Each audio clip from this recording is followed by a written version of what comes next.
નમસ્કાર, હું છું ગોપી ગાંગર અને આપ જોઈ રહ્યા છો નિર્ભય ન્યૂઝ। આજે તમને સ્ક્રીન ઉપર પરેશ ગોસ્વામી દેખાઈ રહ્યા છે। આજે ચર્ચા કરવી છે હવામાનની, કારણ કે વરસાદે થોડા વિરામ બાદ ફરીથી હવે શરૂ થયો છે। અને પરેશભાઈ, કયા કયા જિલ્લામાં હવે સારો વરસાદ વરસી શકે છે?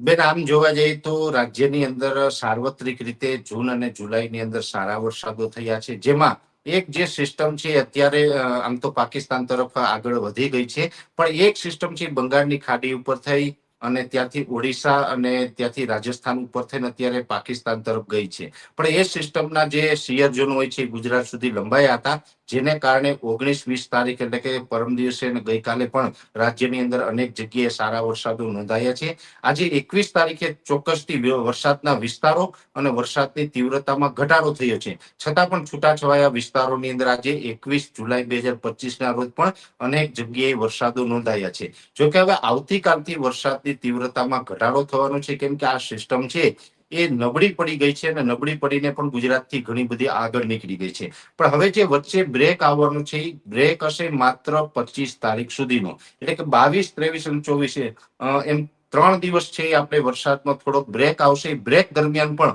છૂટાછવાયા વરસાદોના ઝાપટા છે એ ચાલુ રહેવાના છે। પણ એ સાથે અત્યારે જોવા જઈએ તો બેન, અત્યારે બંગાળની ખાડી જે રીતે સક્રિય છે, એક પછી એક ત્યાં સિસ્ટમ બની રહી છે, એમાં વધુ એક સિસ્ટમ છે બંગાળની ખાડીમાં બનવા જઈ રહી છે। એ બંગાળની ખાડીની સિસ્ટમ છે એ થોડીક પશ્ચિમ બંગાળથી દક્ષિણ તરફ વધારે છે, એટલે એ સિસ્ટમ છે આંધ્રપ્રદેશ, ઓડિશાના અમુક ભાગો ઉપર થઈ અને મધ્યપ્રદેશ સુધી આવશે। હવે એ સિસ્ટમ છે મધ્યપ્રદેશ સુધી આવશે ત્યાં સુધીમાં વધુ મજબૂત થઈ શકે છે, કેમ કે મધ્યપ્રદેશ ઉપર જ્યારે પણ એ સિસ્ટમ આવશે એટલે એનો સિયર ઝોન છે એ અરબ સાગર સુધી લંબાઈ શકે છે, અને અરબ સાગર સુધી એ સિયર ઝોન લંબાશે તો અરબ સાગરમાંથી એને સંપૂર્ણ ભેજ મળતો રહેશે, એટલે મધ્યપ્રદેશ સુધી આવશે ત્યાં સુધી એ સાયક્લોનિક સર્ક્યુલેશનના રૂપમાં હશે। ત્યાર પછીથી એ મજબૂત થશે, મજબૂત થઈને low pressure, well-marked low pressure અને ગુજરાત સુધી પહોંચે ત્યાં સુધીમાં ડિપ્રેશનમાં ફેરવાઈ શકે છે। અને સામાન્ય રીતે ગોપીબેન, ડિપ્રેશનમાં કોઈ સિસ્ટમ હોય એટલે સામાન્ય કરતા વધુ વરસાદો પડવાની સંભાવનાઓ રહેલી હોય છે, જેમાં 8, 10 ઇંચ, 12 ઇંચ, 15 ઇંચ આવા વરસાદો જનરલી એમાં પડતા હોય છે। એટલે જો અત્યારે જે પ્રકારે આગળનો આપણે જોવા જઈએ કે લાંબા ગાળાના જે પ્રિડિક્શન મુજબ જોવા જઈએ તો આ સિસ્ટમનો અત્યારે જે ટ્રેક જોવા મળી રહ્યો છે, જો આ ટ્રેકમાં કોઈ ફરક ન પડે તો ગુજરાતની અંદર આ જુલાઈ મહિનો પૂર્ણ થાય ત્યાં સુધીમાં અતિવૃષ્ટિ જેવા ભારેથી અતિભારે વરસાદ પડવાની પણ શક્યતાઓ છે, જેમાં ખાસ કરીને 25 તારીખથી વરસાદની શરૂઆત થશે। 25, 26 અને 27 આ 3 દિવસ જુલાઈ મહિનાના એવા હશે કે જેમાં હળવાથી મધ્યમ વરસાદો રાજ્યના અલગ અલગ વિસ્તારોમાં જોવા મળી શકે છે।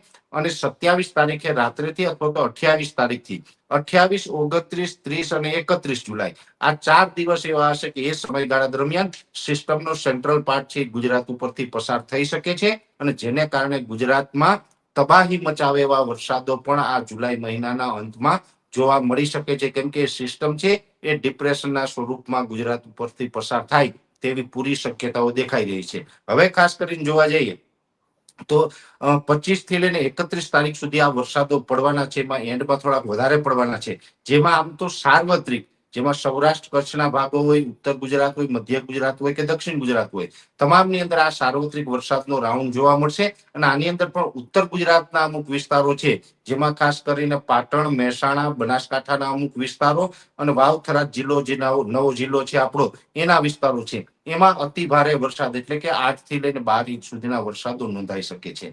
બીજા નંબર ઉપર હશે પશ્ચિમ સૌરાષ્ટ્રના ભાગો, જેમાં દ્વારકા, જામનગર અને પોરબંદર જેવા વિસ્તારો છે કે 2025ના ચોમાસામાં અત્યાર સુધીમાં ટોટલ વરસાદ જેટલો પડ્યો છે એટલો વરસાદ હવે ત્યાં ટૂંકા સમયની અંદર માત્ર 3 થી 4 દિવસની અંદર પશ્ચિમ સૌરાષ્ટ્રમાં પણ વરસી શકે છે, એટલે કે પશ્ચિમ સૌરાષ્ટ્રમાં દ્વારકા, જામનગર, પોરબંદર જેવા વિસ્તારોની અંદર 10 ઇંચ કરતા વધારે વરસાદ છે એ નોંધાઈ શકે છે। એ પછી સૌરાષ્ટ્રના જે બીજા ભાગો હોય, જેમાં ગીર સોમનાથ હોય, અમરેલી, ભાવનગર, બોટાદ, જુનાગઢ, રાજકોટ, મોરબી, સુરેન્દ્રનગર આ તમામ વિસ્તારોમાં પણ મધ્યમથી સારા વરસાદો નોંધાઈ શકે છે। એ પછી જે દક્ષિણ ગુજરાતના વિસ્તારો છે, આમ તો સામાન્ય રીતે જોવા જઈએ તો ચાલુ વર્ષે દક્ષિણ ગુજરાતની અંદર ઓલ ઓવર જે આપણે ગુજરાતની અંદર ચોમાસાનો ટોટલ 46% વરસાદ વરસી ચૂક્યો છે, એમાંથી સૌથી વધારે વરસાદ છે દક્ષિણ ગુજરાતમાં નોંધાયો છે. હવે પણ જે જુલાઈ મહિનામાં જે છેલ્લા દિવસોની અંદર વરસાદ આવવાનું છે એમાં પણ પશ્ચિમ સૌરાષ્ટ્રની જેમ દક્ષિણ ગુજરાતમાં પણ 12 થી લઈને 15 ઇંચ સુધીના વરસાદોની શક્યતાઓ દેખાઈ રહી છે. એટલે ઓલ ઓવર બેન આ જે જુલાઈ મહિનો છે એમાં અંતના દિવસો છે તે ભારે રહેવાના છે. 25 થી લઈને 31 જુલાઈ સુધીનું જે સેશન છે એમાં 28 થી 31 જુલાઈમાં વધુ વરસાદ પડે તેવી શક્યતાઓ હાલ અમને દેખાઈ રહી છે. કયા કયા જિલ્લામાં વધારે વરસાદ આપણને જોવા મળી શકે? આમ તો બેન કોઈ પણ વિસ્તારની અંદર 5 ઇંચ કરતા વધારે વરસાદ હોય જેને આપણે ભારે વરસાદ જ ગણી શકતા હોય છે. એટલે આમ તો 2 થી લઈને 5 ઇંચ સુધીના ઘણા બધા વિસ્તારો છે એમાં વરસાદ હશે. 5 થી લઈને 10 ઇંચ સુધીના વરસાદો છે એ પણ રાજ્યના 50% વિસ્તારમાં પડી શકે છે. એટલે રાજ્યના 50% વિસ્તાર તો એવા હશે કે જેમાં 5 ઇંચ કરતા વધારે વરસાદ પડશે અને આઇસોલેટેડ વિસ્તારો હશે કે જેમાં અતિ ભારે વરસાદ પડીએ ત્યાં 12 થી લઈને 15 ઇંચ સુધીના વરસાદો નોંધાઈ શકે છે. અને એમાં પણ જિલ્લા વાઇઝ જોવા જઈએ તો દક્ષિણ ગુજરાતનું સુરત, વલસાડ આસપાસના વિસ્તાર છે, ભરૂચ અને રાજપીપળા આ વિસ્તારોની અંદર પણ 10 ઇંચ કરતા વધારે વરસાદોની શક્યતાઓ છે. એવી જ રીતે ઉત્તર ગુજરાતનું પાટણ, બનાસકાંઠા, વાવથરા જેવા વિસ્તારો છે એમાં પણ 5 ઇંચ કરતા વધારે વરસાદ નોંધાઈ શકે, 8-10 ઇંચ સુધીના વરસાદો ત્યાં નોંધાઈ શકે છે. એ પછી સૌરાષ્ટ્રના જે પશ્ચિમ ભાગો છે જેની અંદર દ્વારકા, જામનગર અને પોરબંદર જેવા વિસ્તારો છે એ વિસ્તારોમાં પણ 10 ઇંચ કરતા વધારે વરસાદ નોંધાય તેવી શક્યતાઓ છે. આમ જોવા જઈએ તો કચ્છ જિલ્લો છે એ વિસ્તારની દ્રષ્ટિએ ખૂબ મોટો છે, છતાં પણ કચ્છ જિલ્લાની અંદર આ વર્ષે જોવા જઈએ તો બીજા જિલ્લાઓ કરતા વરસાદની તીવ્રતા અને વરસાદના દિવસો છે ઓછા રહ્યા છે. કચ્છના અનેક વિસ્તાર એવા છે કે ત્યાં હજુ નહીવત વરસાદ છે, છતાં પણ આ વરસાદનો રાઉન્ડ છે એ હવે સાર્વત્રિક આવવાનું છે, જેને કારણે કચ્છ જિલ્લામાં પણ સાર્વત્રિક સારા વરસાદો નોંધાશે. એમાં પણ કચ્છ જિલ્લાના જે દરિયાઈ કાંઠાના ભાગો છે તેમાં થોડીક વરસાદની તીવ્રતા વધારે રહેશે. અને બીજા નંબરની અંદર બેન જે આ વરસાદી સિસ્ટમ આવશે એટલે મેં આપને જિલ્લા વાઇઝ જણાવ્યું એમ સાર્વત્રિક વરસાદો પડવાના છે. ત્યારે આ સિસ્ટમ જો કોઈ પણ આનો ટ્રેક ચેન્જ ન થાય કે આ સિસ્ટમ નહીં ફંટાય અને જો ગુજરાત ઉપરથી પસાર થશે તો આ પ્રકારના વરસાદો તો થશે, પણ એની સાથોસાથ આ સિસ્ટમ છે ડિપ્રેશનમાં હશે, જેને કારણે અરબ સાગર છે એમાં પણ તોફાન જોવા મળી શકે છે. એટલે કે અરબ સાગરની અંદર આમ તો આપના માધ્યમથી હું અત્યારે પણ દરેક માછીમાર ભાઈઓને અપીલ કરી રહ્યો છું કે આ સિસ્ટમ પસાર થવાની છે એટલે આપણે 5 ઓગસ્ટ સુધી અરબ સાગરમાં કોઈ માછીમાર ભાઈઓએ ન જવું અને જે પ્રવાસી હોય જે દરિયાકાંઠે ફરવા જતા હોય એ મિત્રોએ પણ ધ્યાન રાખવાનું રહેશે. કેમ કે 25 જુલાઈ થી લઈને 31 જુલાઈ વચ્ચે દરિયાકાંઠે ખૂબ ઊંચા મોજા ઉછળવાની પણ સંભાવનાઓ છે. જેમાં આપણો જે દરિયાકાંઠો છે જે ગુજરાતનો 1,600 કિલોમીટરનો એ તમામ સેન્ટરો આવી જશે. એમાં કચ્છ હોય, સૌરાષ્ટ્ર હોય કે દક્ષિણ ગુજરાત ના જે દરિયાઈ કાંઠાના ભાગ હોય અથવા તો જે દમણના દરિયાકાંઠાના ભાગ છે આ તમામ વિસ્તારોની અંદર ઊંચા મોજા ઉછળવાની સંભાવનાઓ છે. એટલે ખાસ આપણે દરિયો તોફાની રહેવાનો છે, જે વાતની પણ આપણે નોંધ લેવાની છે ને એનાથી સાવચેત રહેવાનું છે. બિલકુલ પરેશભાઈ, આ તો હવામાનની વાત થઈ. આજે માણાવદર તમે ગયા હતા અને તમારા અમુક દ્રશ્ય સામે આવ્યા. બેંકના કર્મચારી અંદર હતા અને તમે તાળું મારી દીધું હતું. કયા કારણો એવા હતા? કારણ કે ખેડૂતોની વાત જનરલી તમે કરતા હો છો, એટલે એક ખેડૂત આગેવાન તરીકે આજે તમે ત્યાં આગળ પહોંચ્યા હતા. બિલકુલ ખેડૂત આગેવાન તરીકે કહી શકાય અથવા એક ખેડૂત તરીકે હું ત્યાં ગયો હતો બેન. હવે એમાં મેટર તો આખી એવી હતી, આમ તો 2019-20 નો જે પાક વીમો હતો જેની લાંબી લડત ખેડૂતો દ્વારા ચલાવવામાં આવી હતી. લાંબી લડત પછી ગત વર્ષે એ કોર્ટના આદેશ પછી એક નક્કી થયું કે કોર્ટે આદેશ કર્યો સરકારને કે તમામ ખેડૂતને વળતર મળવા પાત્ર છે, જેથી કરીને વળતર આપી દેવું. હવે એ આપી દેવાની જે વાત થઈ પછી સરકારે એ પેમેન્ટ છે એ દરેક બેંકોને મોકલવાનું ચાલુ કરી દીધું. જે પ્રમાણે 2 હેક્ટરની મર્યાદામાં જે પેમેન્ટ આપવાનું હોય, અમુક ખેડૂત છે એની પાસે 2 હેક્ટર કરતા ઓછી જમીન હોય તો એની એમાઉન્ટ ચેન્જ થઈ શકે. એટલે આમ તો આ જે મેટર છે એમાં ખેડૂતોની બધાને જે એક એમાઉન્ટ નહોતી પાક વીમાની, બધાની અલગ અલગ એમાઉન્ટ હતી. પણ જે બેંકો દ્વારા જે પેમેન્ટ આપવાનું હોય છે બેન, એમાં જે આ પાક વીમાની રકમ હતી એ છેલ્લા ઘણા સમયથી અલગ અલગ બેંકોમાં જે ખેડૂતોના એકાઉન્ટ હતા બધાને મળવાનું ચાલુ થઈ ગયું હતું. હવે SBI હોય છે કે કોઈ અન્ય બેંક હોય છે એની અંદર જે ખેડૂતોના એકાઉન્ટ હતા બધાને એની રકમ છે પાક વીમાનીનો હક છે એ મળતું હતું. ને બેંક ઓફ બરોડા છે એમાં પણ અન્ય સિટીની અંદર જે બેંક ઓફ બરોડા છે એની અંદર ખેડૂતના એકાઉન્ટમાં એ રકમ આવી ગઈ હતી. પણ જુનાગઢ જિલ્લાનું માણાવદર એક એવું સેન્ટર છે કે ત્યાં બેંક ઓફ બરોડા છે ને ત્યાં અનેક ખાતાઓ ખેડૂતોના બેંક ઓફ બરોડામાં છે, પણ બેંક ઓફ બરોડામાં માણાવદરની અંદર કોઈ જ ખેડૂતના ખાતામાં એ પાક વીમાની રકમ ન આવી.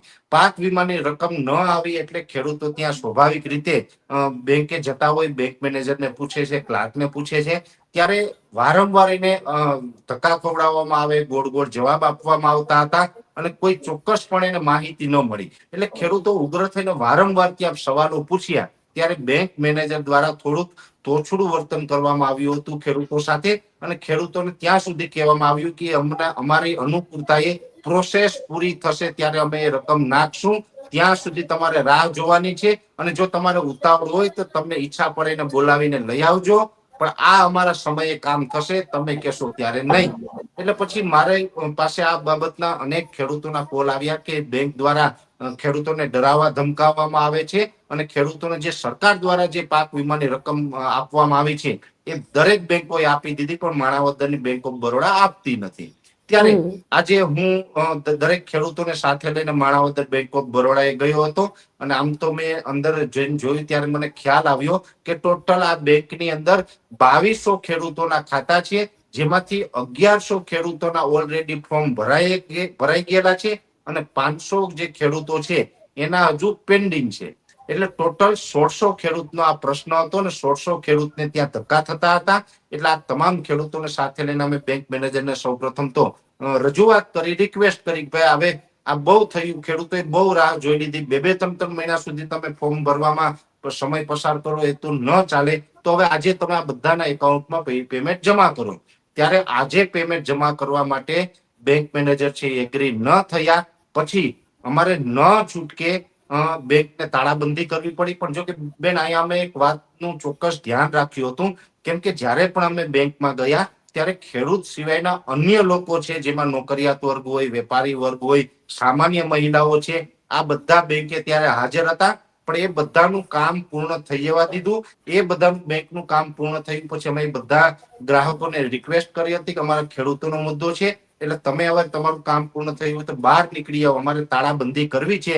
તાળાબંધીની અંદર સામાન્ય કોઈ નાગરિક છે બેંકમાં ફસાઈ ન જાય, આ અમે ખાસ ધ્યાન રાખ્યું હતું, અને સામાન્ય નાગરિકો બધા બેંકની બહાર નીકળી ગયા. પછી બેંકની અંદર બેંક મેનેજર, આસિસ્ટન્ટ મેનેજર, પટાવાળાઓ છે, સિક્યુરિટી ગાર્ડ હોય, ક્લાર્ક હોય, કેશિયર હોય, એ તમામ ટીમ છે બેંકની અંદર હતી, અને અમે તમામ ખેડૂતોએ એનું શટર નીચું કરીને બહારથી તાળું મારી દીધું હતું કે જો બેંકને કામ જ નથી કરવું, કામ ચોરી કરવી છે તો બેંક ખુલ્લી રાખવાનો કોઈ મતલબ નથી, આ બેંકને તાળું મારી દેવું જોઈએ. જેથી કરીને અમે બેંકને તાળાબંધી કરી હતી. પણ ત્યારબાદ બેંકમાં મેનેજરે અંદરથી 100 નંબરમાં કોલ કરીને પોલીસ બોલાવી. ત્યાર પછી પોલીસ આવી. પોલીસ સાથે પણ અમારે થોડું ઘણું બેન ઘર્ષણ થયું હતું, પણ અંતે પોલીસની રજૂઆત એવી હતી કે તમે મને બેંક મેનેજર સાથે વાત કરવા દો, જો આનો રસ્તો નીકળતો હોય તો આપણે આનો કઈ રસ્તો કાઢશું. એટલે અમે બેંક મેનેજરને મળવા માટે પોલીસને અંદર જવા દીધા હતા. બેંક મેનેજર સાથે પોલીસે ચર્ચા કરી. ત્યાર પછી મને બેંક મેનેજર અંદર બોલાવ્યો. ત્યારે ખેડૂત બધા બહાર હતા, હું અંદર ગયો, 2-5 ખેડૂતને સાથે લઈને ગયો હતો, અને ત્યાં લાંબી ચર્ચા ચાલી. ત્યાર પછી બેંક મેનેજર અમને લેખિતમાં એવી ખાતરી આપી છે કે આજે 21 જુલાઈ 2025 છે, એટલે માત્ર હવે 4 દિવસની અંદર 25 જુલાઈ 2025 ના રોજ આ જે અમારી પાસે 1100 એકાઉન્ટમાં ફોર્મ ભરાઈ ગયેલા છે એ તમામ ખેડૂતોને અમે એના જે પાક વીમાની રકમ છે એ 4 દિવસમાં એના એકાઉન્ટમાં જમા કરી દેશું. આવી ખાતરી અમને બેંક મેનેજરે લેખિતમાં આપી છે. એમાં બેંકનો સિક્કો મારેલો છે, સ્ટેમ્પ મારેલો છે, અને સાથે બેંક મેનેજરની સહી છે. આ અમને લેખિતમાં ખાતરી આપી.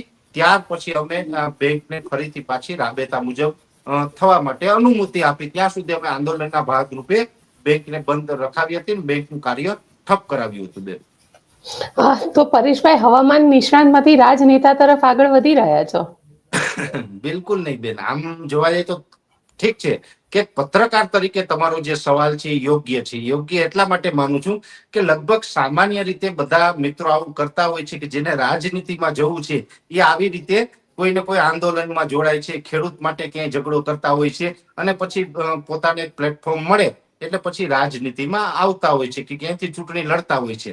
પણ હું તો અનેક વખત કહી ચૂક્યો છું કે મારે કોઈ જગ્યાએ ચૂંટણી લડવાની નથી, પણ જ્યાં કોઈ પણ જગ્યાએ મારા ખેડૂતોને તકલીફ પડશે તો ત્યાં હું ખેડૂતોની સાથે છું, કેમ કે ગુજરાતની અંદર 60 લાખ ખેડૂત ખાતેદાર છે બેન, અને 60 લાખ ખેડૂત ખાતેદાર છે, મારો પરિવાર છે. મારા પરિવારને કાંઈ પણ તકલીફ પડશે તો હું મારા જીવના જોખમે પણ એને મદદ કરવાનું છે, વાત ચોક્કસ છે. એટલે આમાં કોઈ જ રાજનીતિ નથી કે અમે કોઈ પક્ષ પાર્ટી વતી ગયા નહોતા, માત્ર અમે ખેડૂત તરીકે ગયા હતા. આ પહેલી વખત નથી બેન, અનેક વખત પાક નુકસાનીનો વળતર રૂપે પણ અમે ઘણી વખત ખેડૂતોની સાથે જતા હોય છે, સરકાર સામે અમે ઝઝૂમતા હોય છે. ઇકોઝોનનો જે મુદ્દો હતો તો ઇકોઝોન માટે પણ હું લગભગ 2016 થી લડતો આવું છું. એટલે ખેડૂતોને જ્યાં જ્યાં તકલીફ પડે ત્યાં લડવું એ હું મારી એક નૈતિક જવાબદારી સમજુ છું, એક સામાન્ય નાગરિક તરીકે, ગુજરાતના નાગરિક તરીકે અને ગુજરાતના ખેડૂત તરીકે હું મારા ખેડૂતોની સાથે હોય. એટલે આમાં કોઈ રાજનીતિની વાત નથી કે આના માધ્યમથી રાજનીતિના પ્લેટફોર્મમાં નથી આવું કે કોઈ ચૂંટણી નથી લડવાની, માત્ર ખેડૂતોને ન્યાય મળે એ માટે થઈને આજનો આ કાર્યક્રમ અમારો ગોઠવેલો હતો. બિલકુલ પરેશભાઈ, આશા રાખીએ કે, કારણ કે રાજનીતિમાં પણ સારા માણસોની જરૂર છે જે એક સામાન્ય માણસનો અવાજ બની શકે, પણ તમે કહી રહ્યા છો કે તમે રાજનીતિમાં નથી આવવાના. પણ આજે આપ અમારી સાથે જોડાયા તેના માટે આપનો ખૂબ ખૂબ આભાર.